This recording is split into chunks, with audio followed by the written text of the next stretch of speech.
buying it not only with Latinos, but also with Canadians. And Canadians have questions about immigration also, because Canadians might need a visa in order to move to the States. There's people willing to move. Oh, there's a lot of Canadians that I think the economic environment and for some people the political environment. But for sure, there's always been. It's not just, I would say, what's transpired over the past like year or two. There's always been an interest in Canadians either investing in the U.S. or immigrating to the U.S. Yep. And or like just buying businesses. I mean, we're neighboring countries. Yep. And when you have a population, a Canadian population that is almost essentially the population of like one state in the U.S., like California could pretty much be the population of Canada. Mm-hmm. So I think Canadians realized, as I did in coming to the U.S., that there's a massive opportunity just outside their backyard. Yep. And Joe, you started here in this country with an E2 visa, investor visa, just like I did. I actually still have the E2 visa. And today we're going to talk about that visa because we have a good friend of us, Tomas Resendez, an immigration lawyer that has been helping me and my team and my all of our partners in Buy in America. And he's an expert on E2 visas, so we're going to discuss about it.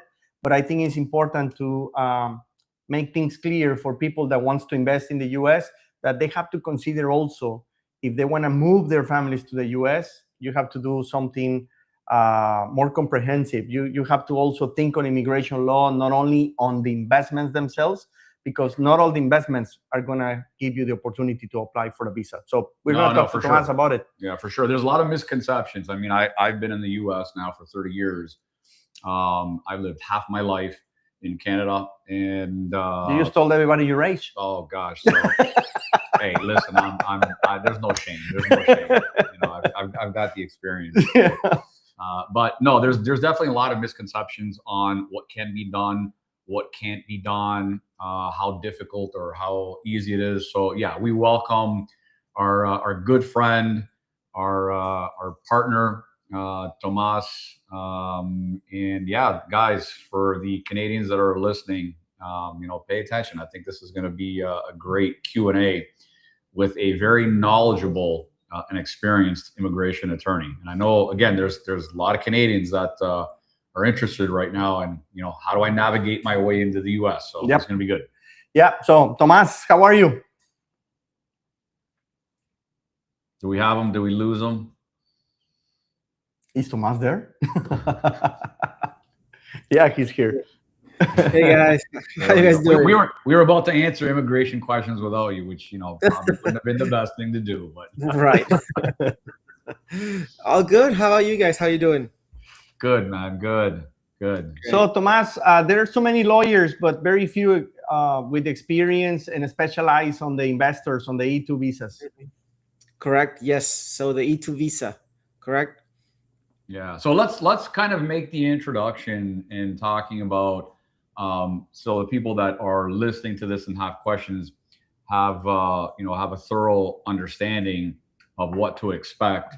Like your background. I mean, you exclusively deal with immigration. You help a lot of Mexicans, a lot of Canadians, a lot of like just foreign nationals that want to come to the U.S. Correct? Right. So that's an important thing to talk about, because there's a lot of lawyers that focus on immigration specifically, but immigration itself has very different branches that you can specialize further into. My firm specializes in corporate immigration, which involves investor visas, work visas, but mainly we work with entrepreneurs. That's our specialty, which involves or includes the E2 visa. Yeah. So do you have to be? I'm going to ask you questions sort of through the lens of a Canadian. I'm a Canadian myself that came to the U.S. and gosh, it would have been helpful in working with someone like you. I did work with an immigration firm. They were a big firm.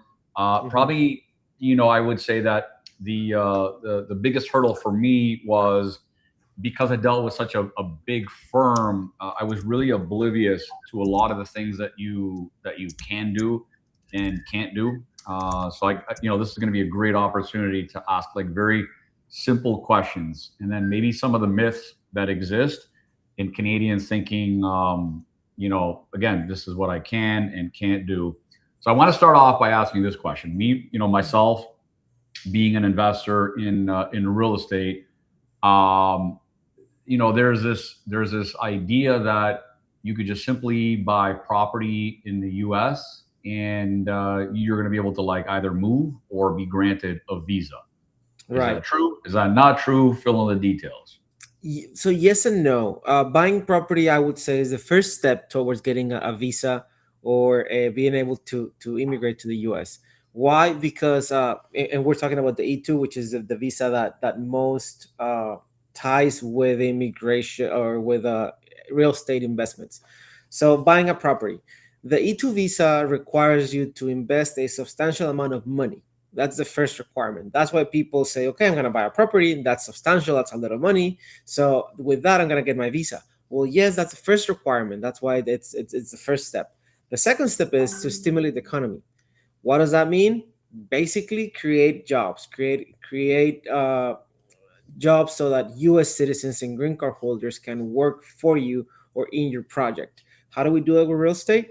Well, it's tricky, right? It's not just about buying and renting the property. We have to do some kind of active operations within the company.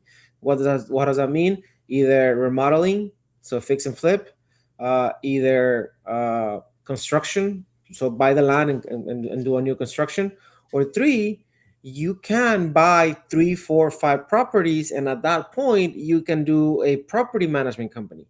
And with that property management company, you are going to have employees, and that's how we give the second requirement: stimulate the economy through a property management company, right? With just the 5, 4 properties that you're managing, you have the people that do the landscape, you have your plumbers that are on call, you have the people that are collecting rents, and that's how we tie real estate investments into the E2 visa, so that you can get it and come live in the U.S.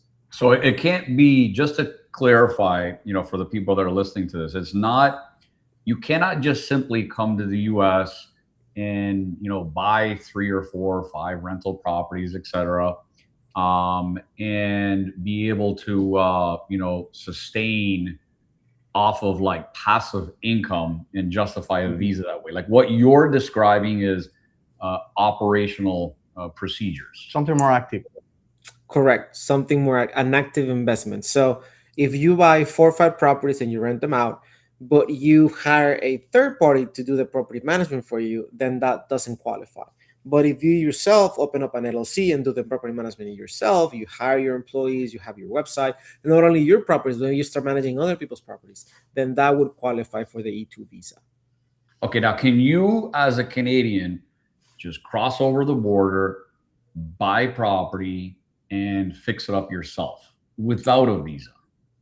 So Canadians have what's called the visa waiver program, and they don't need a visa to cross the border, right? That's everybody knows that.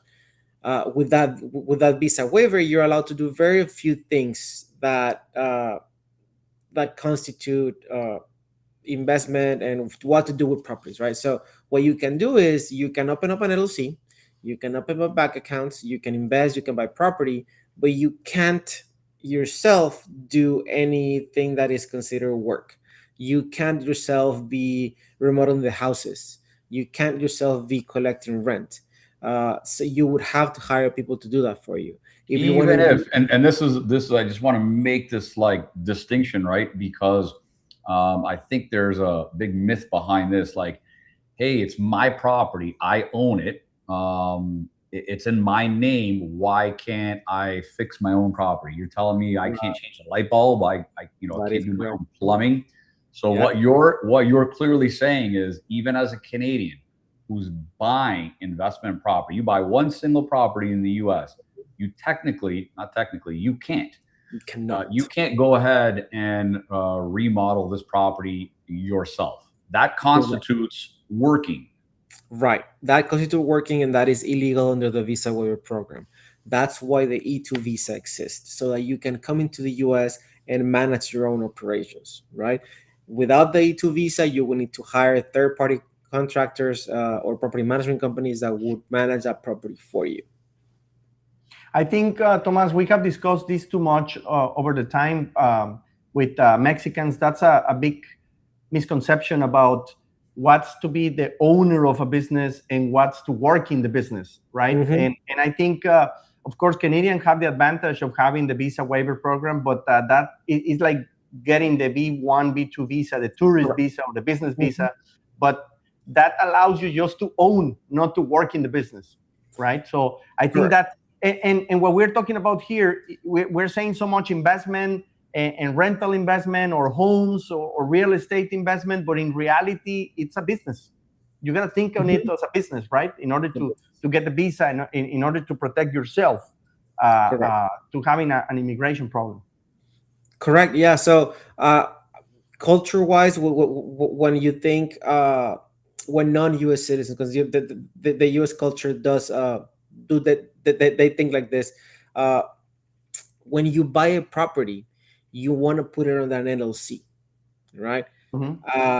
Mexican culture, Joe, I don't know what's about Canadian culture, but they don't usually do LLCs for rental properties. They just put it under their own name. They buy the property and they just start collecting rent. It's not a known thing. It's not something that they usually do when they buy property. So here in the US, you want to do an LLC. You want to formalize the business of renting out a property so that you can get tax benefits, you can get legal benefits, and more importantly, your immigration benefits if you're a foreign national. What about so we focused on real estate investing, but let's just talk about business in general. If a Canadian wants to come to the US, they're thinking about moving out of Canada, packing up, leaving, coming to greener pastures. Some may not agree. I do. And let's talk about the difficulty of it, like how convoluted is the process, or for that matter, how simple is the process? What would be the minimum requirement? Like someone that's just starting from scratch, but has this idea, like I would love to do it, but I don't even know where to begin. I wouldn't even know how much I have to have. Obviously, there's specifics and details to like maybe each business venture, but you know, just as an opening like dialogue for someone that's considering it. All right. So first step would be open up an LLC.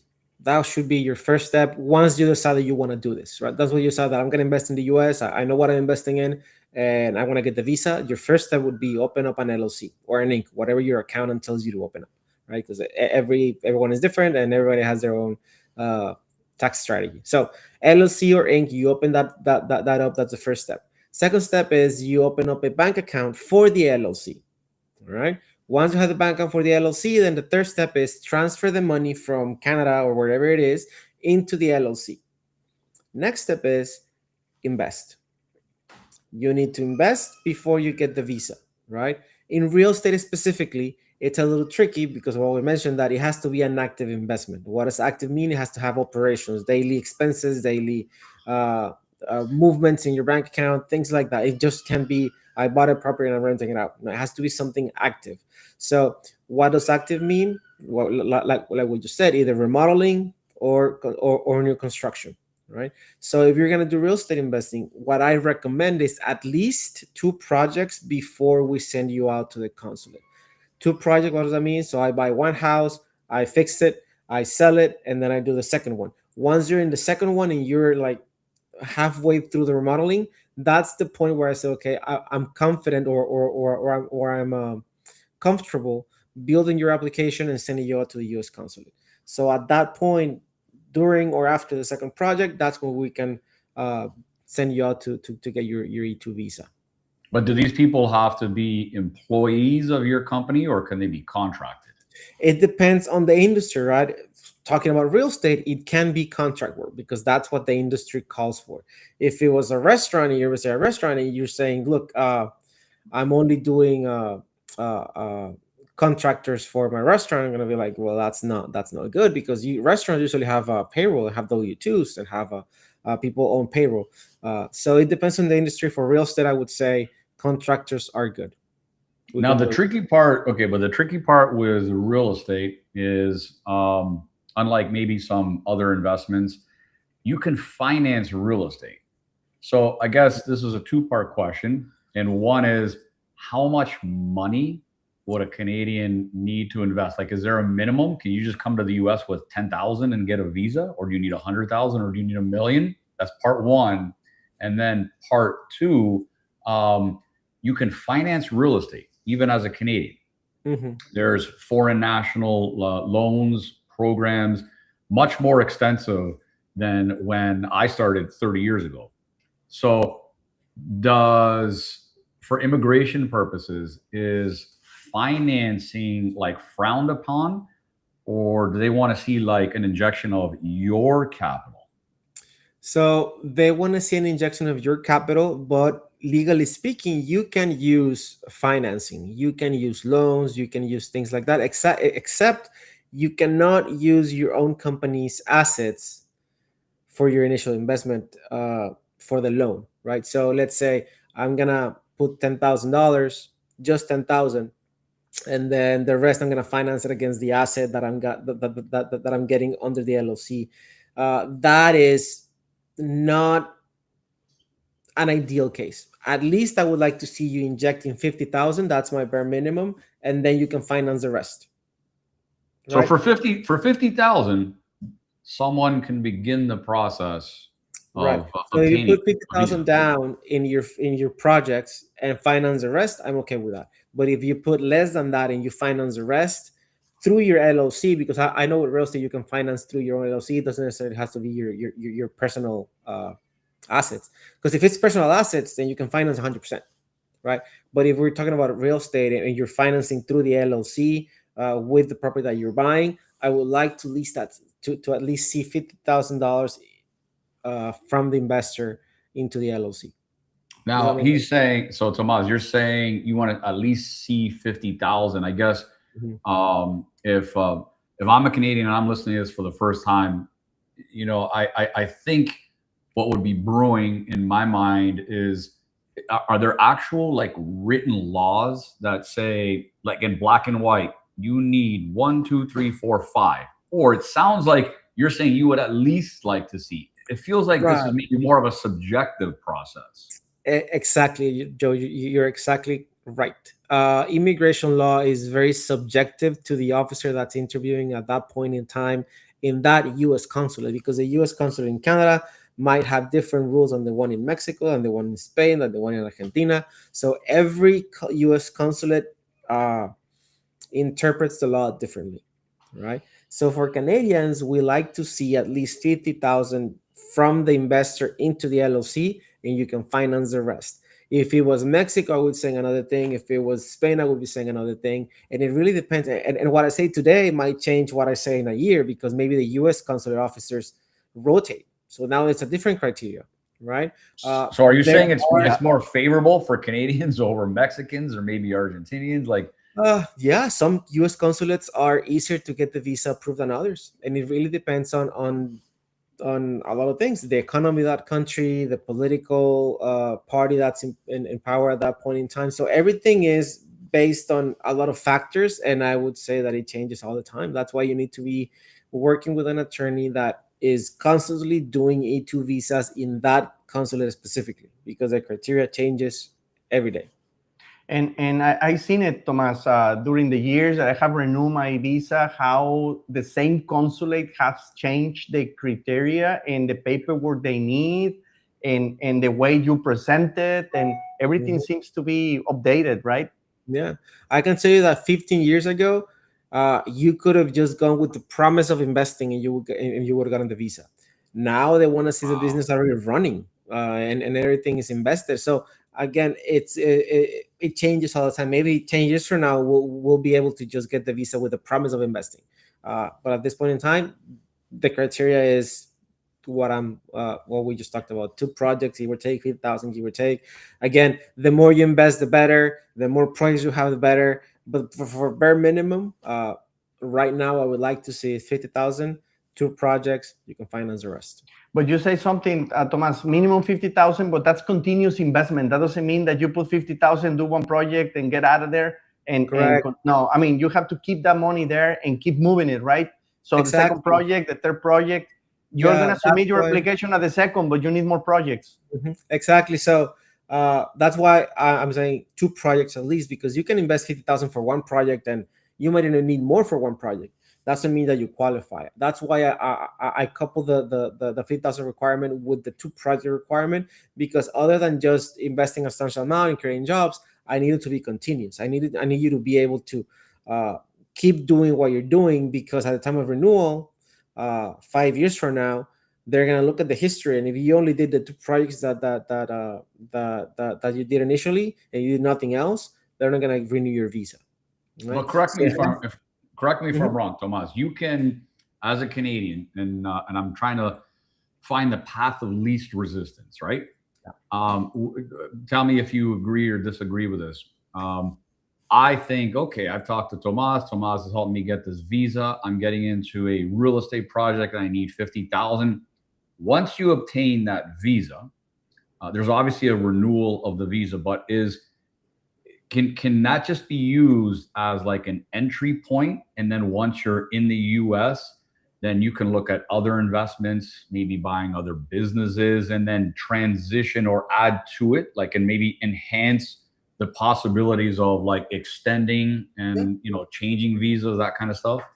Yeah. So let's say you start with the real estate business and you do your first project and you do well on it. You do your second one and it's great. You do the third and the fourth, but by the fourth, you're not really liking either the business or the returns, or really the market's dying down.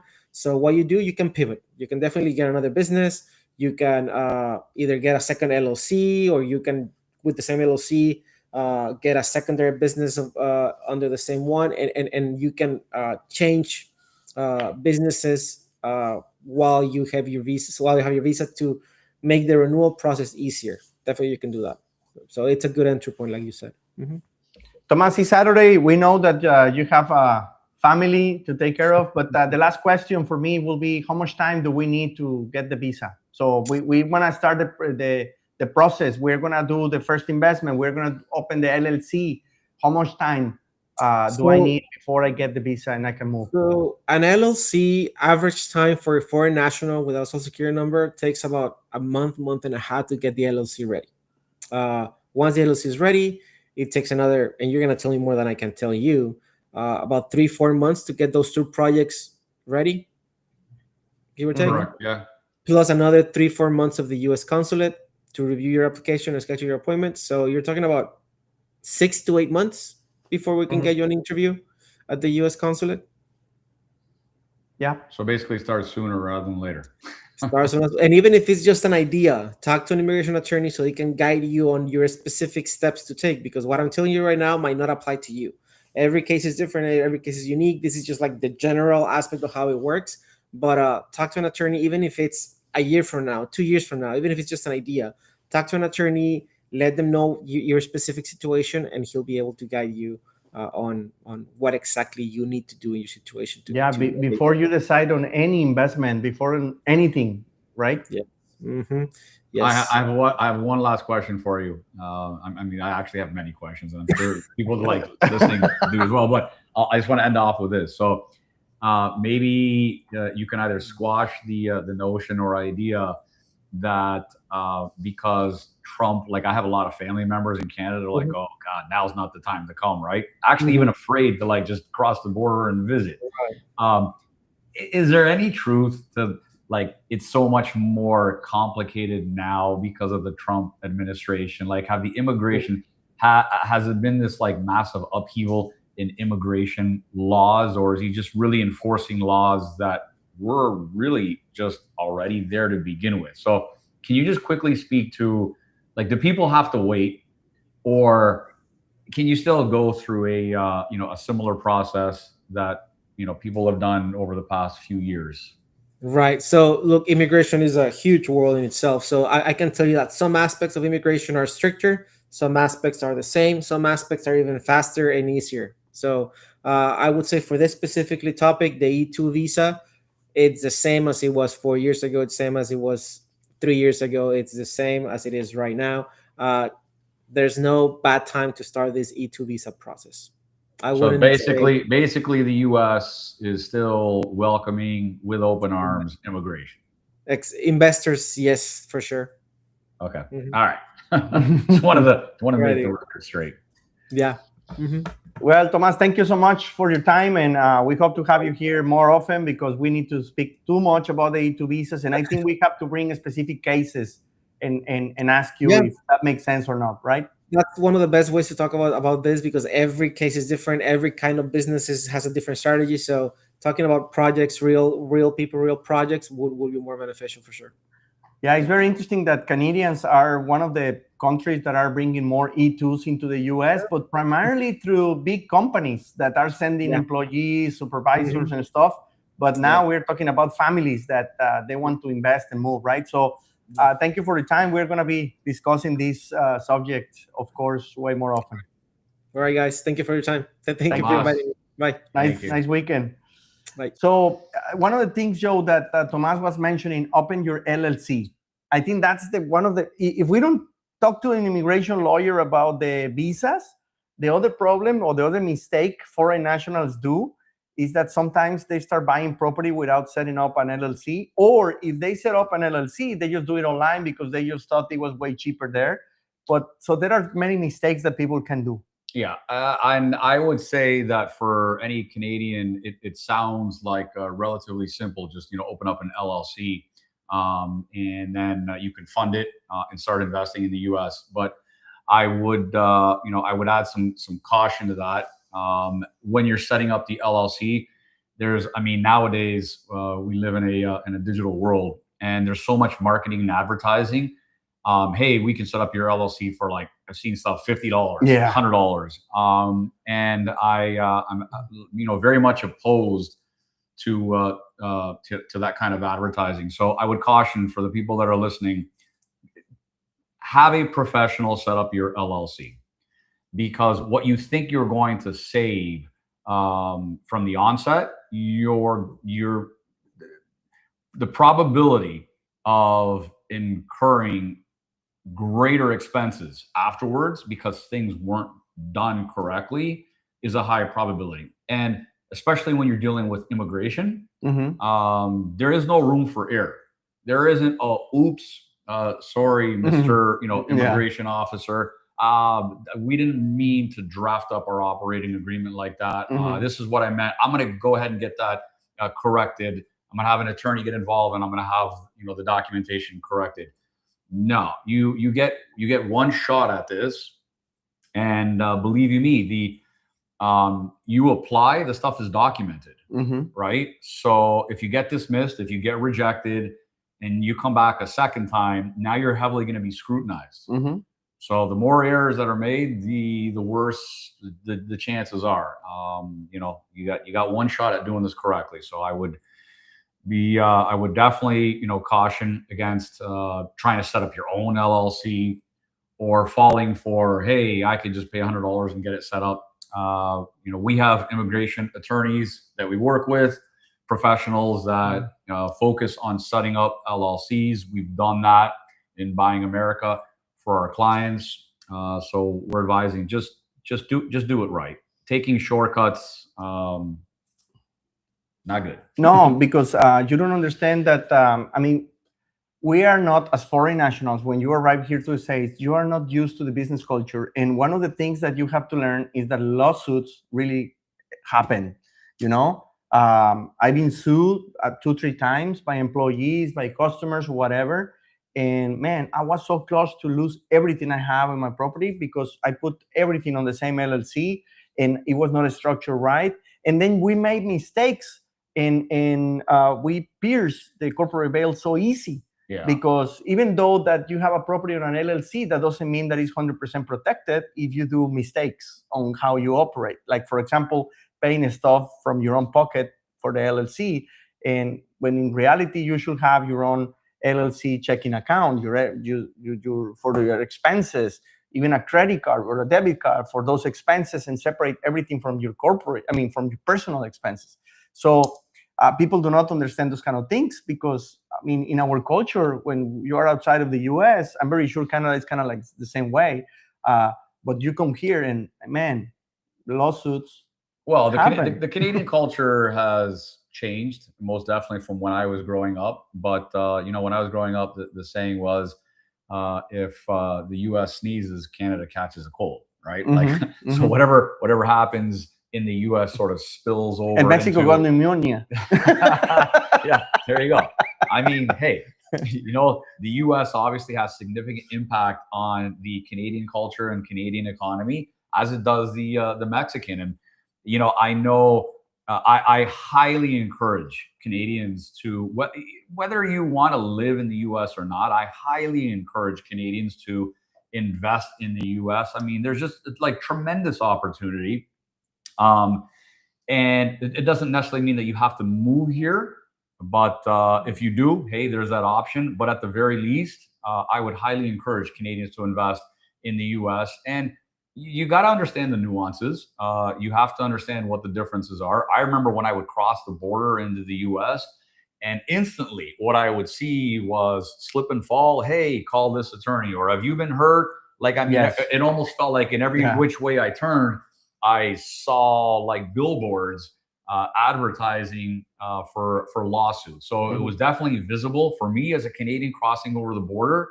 But that really, all that does is tell you have to be educated and you have to really understand how to set yourself up properly, but it shouldn't thwart your interest in investing in the US. Believe you me, growing up investing in Canada and then now investing in the US for half my life, maybe I sound a little biased, but I've seen both sides of it, and there's just tremendous opportunity in the US. But you do have to understand the nuances. You have to make sure that you're protected, and if you do things correctly, there's endless opportunities. And one of the opportunities is that there's financing available for foreign nationals. If you know how to do it, and actually an LLC could help you.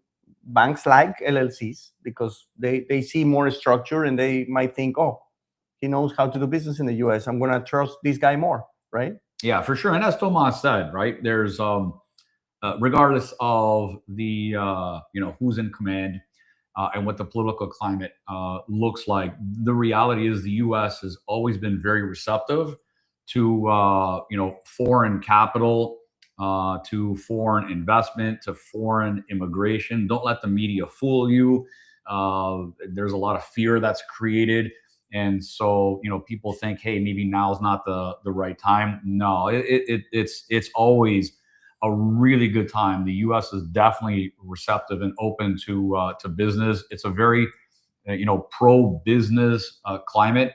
And I genuinely don't know of any other country that is that receptive. If you come to Canada as a foreign national, you as a Mexican or as an American, and want to conduct business and want to, first off, LLCs don't exist in Canada, but even if you want to, set up a company and own it 100%, the Canadian climate, one, is very challenging for Canadians, yes, let alone trying to, allow foreigners to invest.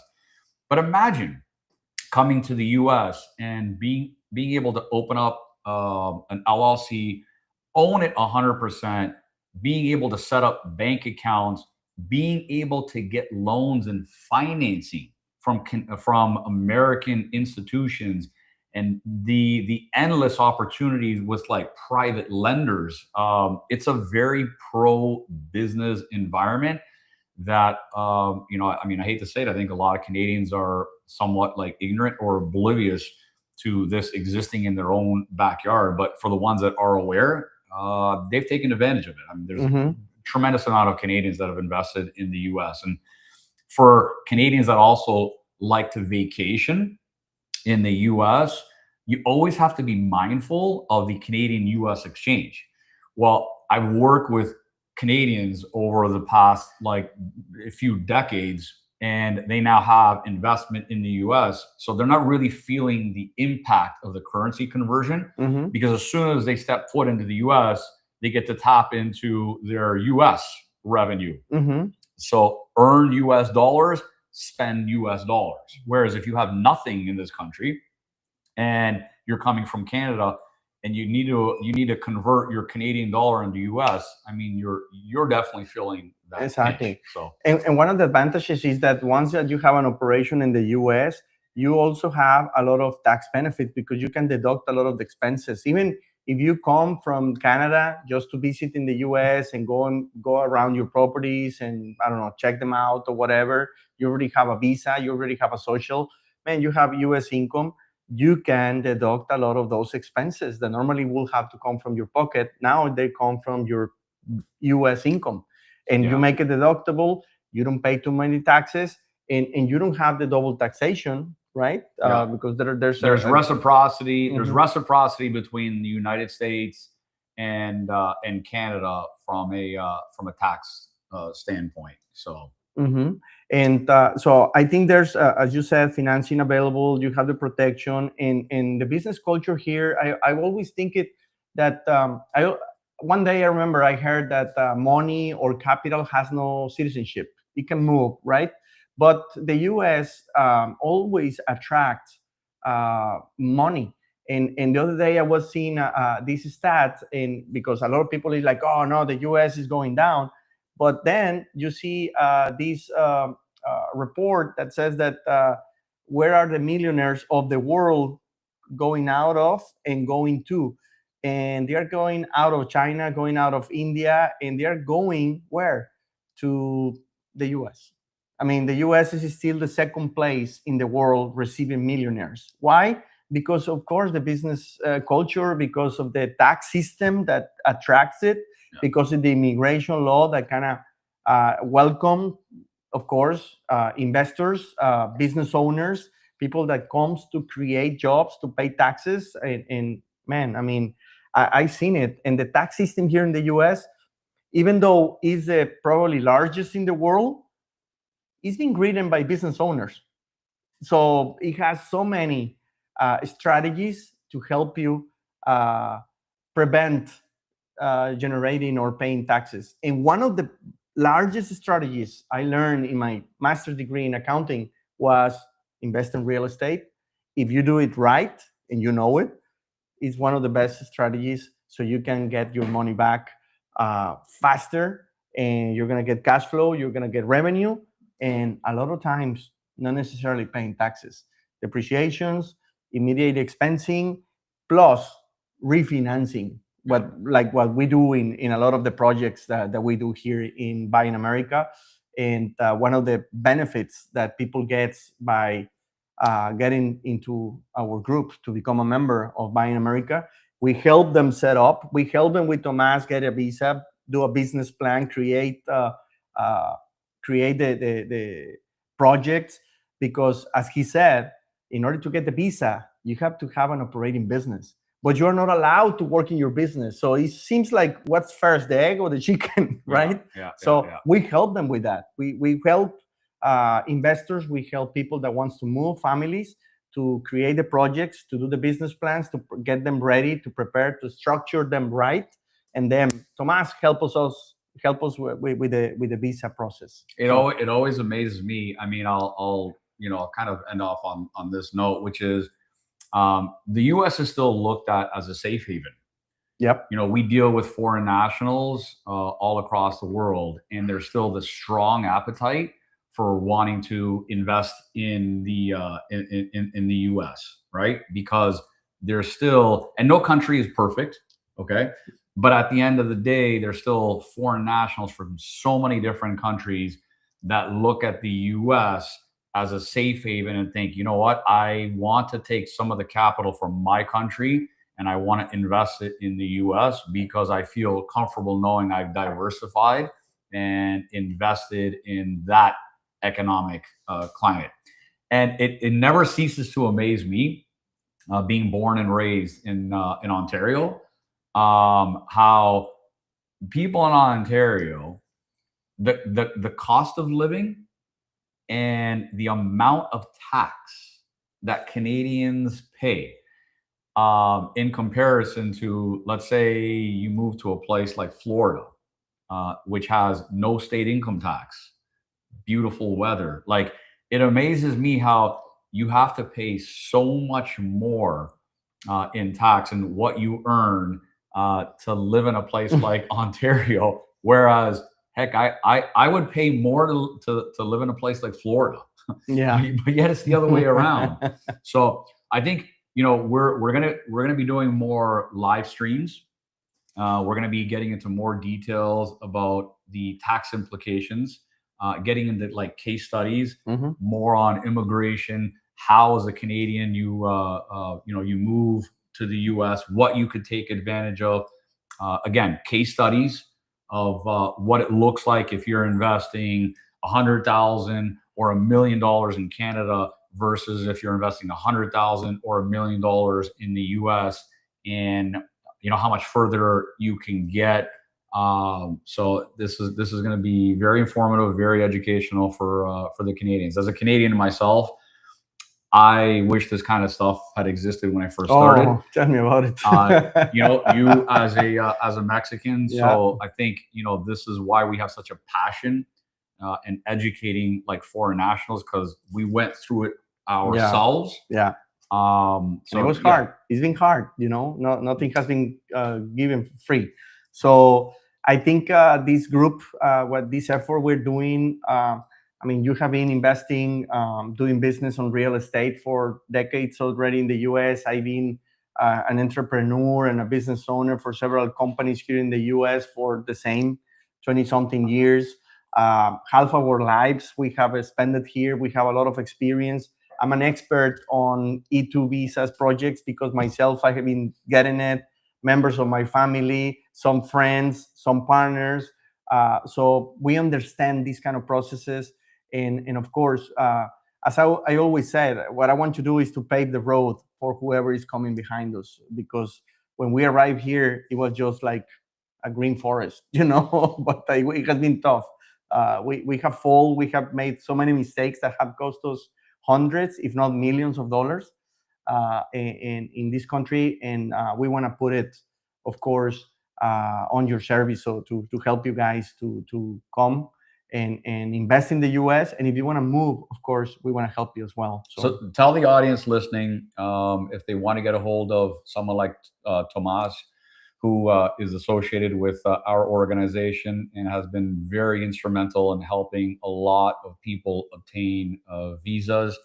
So for anyone that wants further immigration information, aside from like listening to what we're going to be doing and what's upcoming, wants more information on our organization, how they can how they can reach us. So we have a website, of course, buyingamerica.group, and we want you to get into our group, and you can see the QR code here in the screen.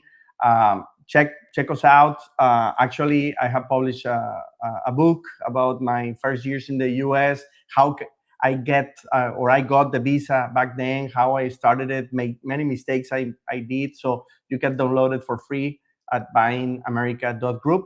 And becoming a member, you're going to get not only a lot of help, a lot of advice on how to structure your LLC. We can help you open it. But also, the most important thing, how to structure your investment towards the visa. And of course, towards income, towards cash flow. And you always said this, and I love it, Joe. You're going to piggyback, on projects, because we have a lot of experience. We already have contacts. We have immigration lawyers like Tomas, but we also have corporate lawyers. We have CPAs. We have banks. We have so many contact lenders. And the most important thing, we have projects. Like yesterday, we were visiting some of the projects that we have here in Florida. And you have no clue how much value we give you to put into service, so you can take advantage.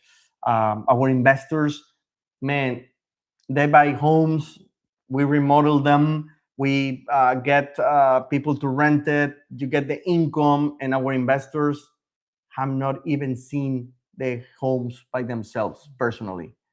It's such a huge value that people sometimes do not see. Well, But and we make it so simple. I can't stress enough the advantage. Like, you know, sometimes they say when opportunity is right in front of you, you don't see it because there's really nothing to look for. It's just there, and it just becomes normal, and you think it'll always be there. It never ceases to amaze me how Canadians who, and probably 80% of the Canadian population, I'd read a stat long ago, I think like 80 or maybe even higher percentage of the Canadian population lives within like 100 miles of the US border from East Coast to West Coast. So close. You know, think about this. So many Canadians, 80+% of the Canadian population, yet they don't even know what's on the other side as far as like opportunities, right? Yeah. And Mexico, Same way. You know, same thing. We're like neighboring countries, and there's so much opportunity. Yet you have people from like Japan, from China, from the UK, from Australia that have to travel. Yeah, the whole world. You know, immense traveling to like come to the US. Meanwhile, all you have to do is, for many people, just get in your car And drive over the border, and you know the opportunities are there. So to come and take a look at what we're doing, it's yeah, you're not necessarily having to jump on a plane and do it. But yeah. And Joe, before we go, okay, I want to invest. I want to get the visa. I want to structure an LLC.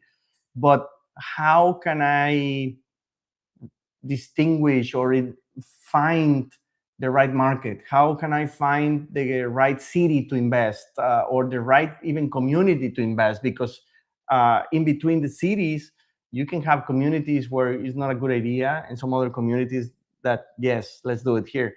How do you recognize cities that, without saying the cities that we are investing, because we normally don't put it just like live broadcast open to the public, because we want to protect our investors, of course. Yeah. But how do you recognize what aspects of those cities do you take in consideration in order to think, this could be a good market? Because of course we are in 4 or 5 markets in the US, but this country could have 200.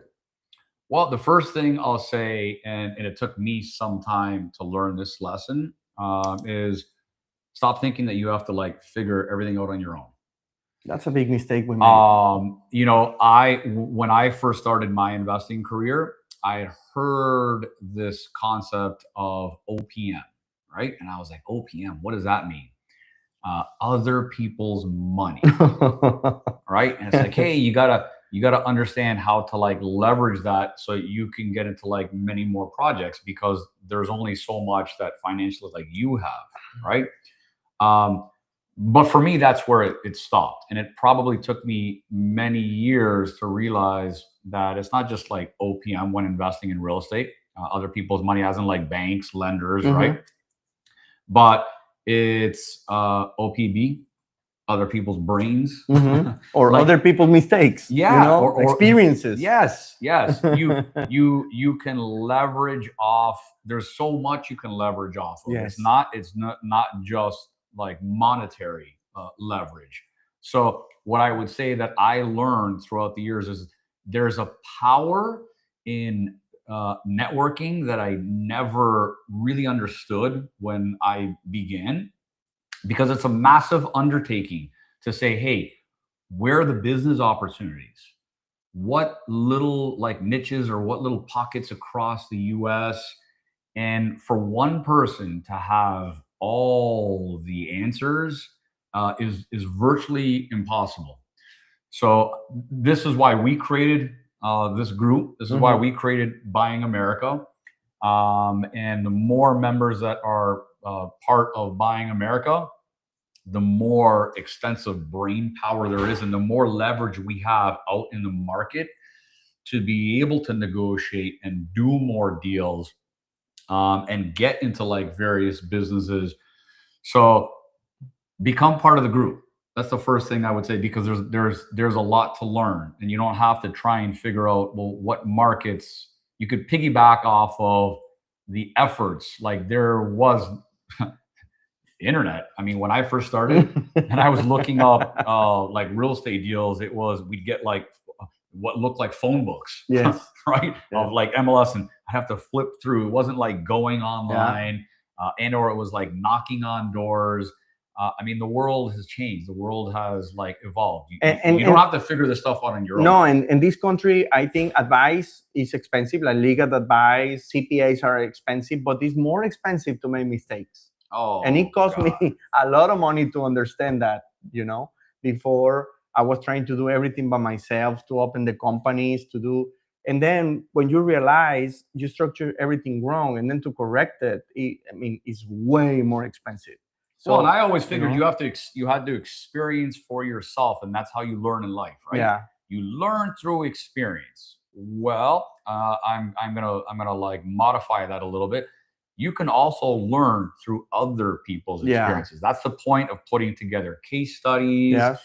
So you can like really understand what works, what doesn't work, how are things evolving. It doesn't necessarily mean that you personally have to learn only through experience. You can learn through other people's experiences. Yep. So when you ask the question, how are markets selected? I mean, we get into that in our calls. We're going to get into that more into like lives, like have special segments where we get into that. But just know this, like stay tuned, pay attention to when we do the lives, become a member, get on calls. We get into all these types of conversations. You get to engage with other members who are like-minded, have similar visions, want to accomplish the same things. And believe you me, even in 30 years of extensive investing and business experience myself, I still learn in hearing from others what they have experienced and pitfalls that like I had not heard of. Yep. So there's definitely a power in leveraging off of what others have done, what others have experienced. And I want to finish with this. You're talking about leveraging, and sometimes people ask me, okay, Edmundo, if that opportunity is so good, why don't you take it? And I always said, yeah, the thing is that there are so many opportunities that you cannot take them all. So if we are together, if we make this incredibly nice, big, powerful group, we're going to have more leverage to go after way many more and bigger, larger opportunities. So that's what we want to achieve: help more people, get more visas, and go through more projects, and of course, change more people's lives. So that's what we want to do. This is Buy in America. You can visit us at buyinamerica.group and subscribe to our channel. We're going to be showing some of the investments that we are doing in other videos, and we're going to bring more advice like what Tomas just did today about immigration and the visa. So we're going to be talking about more visas and tax advantages, strategies, etc., because the U.S. has so many opportunities, and we want to buy America. Thanks for listening, guys.